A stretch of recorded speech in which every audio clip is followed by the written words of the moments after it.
Lockdown के चक्कर में, और आप कह रहे हैं वो उनकी जिम्मेदारी है, उन्हें पता करना चाहिए बस कहां पर है। क्या बात करते हैं आप आलोक शर्मा जी। बढ़ रहे हैं आगे। मध्य प्रदेश के गुना में बीते 36 घंटों के दौरान प्रवासी मजदूरों के साथ एक और सड़क हादसा हुआ है। महाराष्ट्र से उत्तर प्रदेश जा रहे प्रवासी मजदूरों से भरे छोटे ट्रक को एक ट्रक ने टक्कर मार दी, जिसमें 3 मजदूरों की मौके पर ही मौत हो गई। ये टक्कर इतनी जोरदार थी कि मजदूरों से भरा छोटा ट्रक पलट गया। इस हादसे में एक महिला और 2 मासूम बच्चों समेत 15 लोग घायल हो गए।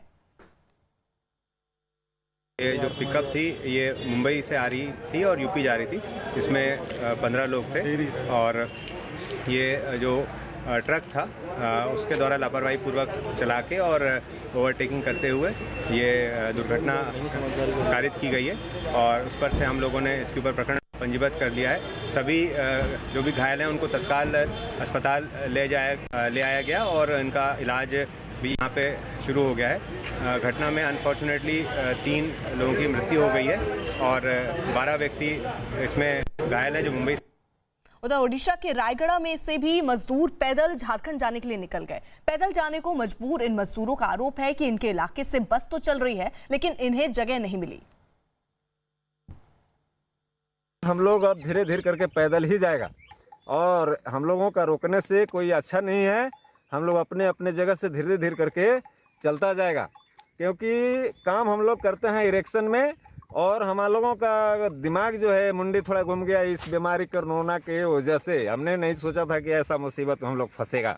हम लोग आया था 2 रोटी के काम करने के लिए और इस मुसीबत में हम लोग जब फंस गया तो कल परसों में मेरा आधा उंगली कट गया। मेरा दिमाग में आ गया कि नहीं अब नहीं रुकेगा, दिमाग कहीं और है और काम कहीं और हो जा रहा है। इसके वजह से मैंने पैदल कदम उठा लिया सर और अब मैं जा रहा हूँ। ओडिशा के रायगढ़ से भी मजदूर पैदल झारखंड जाने के लिए निकल गए हैं। कोरोना के खतरे से डरे हुए ये मजदूर काम छोड़कर किसी भी तरह अपने परिवार के पास लौटना चाहते हैं। पैदल यात्रा कर रहे इन मजदूरों का आरोप है कि इनके इलाके से बस तो चल रही है लेकिन इन्हें जगह नहीं मिल रही। हालांकि रायगढ़ के डीएम का ये दावा है कि वो मजदूरों को उनके घर तक पहुंचाने की पूरी कोशिश कर रहे हैं।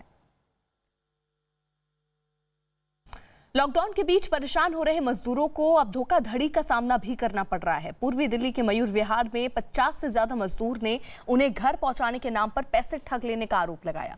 मजदूरों के मुताबिक उन्हें बस से झारखंड के पलामू भेजने के लिए उनसे करीब 3,500 रुपए मांगे गए, जिसके बाद उन्हें 2 बस सराय काले खां से लेकर निकली, लेकिन रास्ते में उन्हें पुलिस ने रोक लिया और दोनों बसों को मजदूरों समेत मयूर विहार लाया गया। इसके बाद बस के ड्राइवर को वहां से वो फरार हो गया। बस देने वाला एजेंट भी लापता है। मजदूरों की परेशानी को देखते हुए पूर्वी दिल्ली के डीसीपी ने भी सभी मजदूरों को घर तक पहुंचाए जाने का भरोसा दिया, जबकि शिकायत मिलने पर केस दर्ज करने की बात भी कही। इस वक्त मैं पूर्वी दिल्ली के मयूर विहार थाने के सामने खड़ा हूं और यहां पर मेरे आसपास आप देखेंगे मजदूर खड़े हैं। इनकी क्या समस्या है इन्हीं से हम जानते हैं। ये बताइए, अपना नाम बताइए और क्या समस्या है आप? सर मेरा नाम बिलाल अख्तर है। जैसे हम लोगों ने बस के लिए एक प्रोवाइड किया है किसी एजेंट के थ्रू। फिर सबसे पहले एजेंट से मैंने ये सवाल किया, सर आप हमें ले जाना चाहते हैं तो पास बनवाए हैं, क्योंकि बिना पास का तो अलाउड तो है नहीं। तो बस वाले के एजेंट बोला हाँ आप लोगों का पास बना हुआ है। फिर उन्होंने हमें 8:30 बजे करीब बस अड्डे पे बुलाया काले खां। फिर हमें बस अड्डे पे बुलाया, फिर आगे ले जा करके उन्होंने 35 रुपये भाड़े वसूल किए। और उसके बाद फिर जैसे ही थोड़ा दूर आगे हम बढ़ते डीएनडी पे, जो दिल्ली और नोएडा का बॉर्डर है, वहाँ पे पुलिस वालों ने पकड़ लिया। वहाँ पे 2-3 घंटे इन दोनों के बात चली।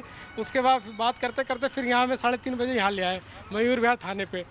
उसके बाद जब से अभी तक हम लोग यहीं फंसे हुए हैं। सिर्फ पुलिस वाले हमें ये बोलते हैं जो आप काले खां चले जाओ, आप वहाँ पे कंप्लेंट करो, पैसे आपको वहाँ दिए जाएंगे। तो सर बस मैं अगर छोड़ देता हूँ तो पैसे हमें वहाँ कौन देगा? ये 55 मजदूरों का एक गुट है। ये रात 2 बजे से यहाँ थाने के पास हैं। ये निकले थे सराय काले खां से झारखंड के लिए, लेकिन डीएनडी पर इनको रोक लिया गया। इनसे 3500 रुपये एक शख्स से लिए गए और अब ना ड्राइवर का पता है ना उस एजेंट का पता है जिसने 3500 रुपये इनसे लिए हैं, ऐसा इन लोगों का आरोप है। फ़िलहाल मयूर विहार थाने के बाहर ये लोग जमा हैं।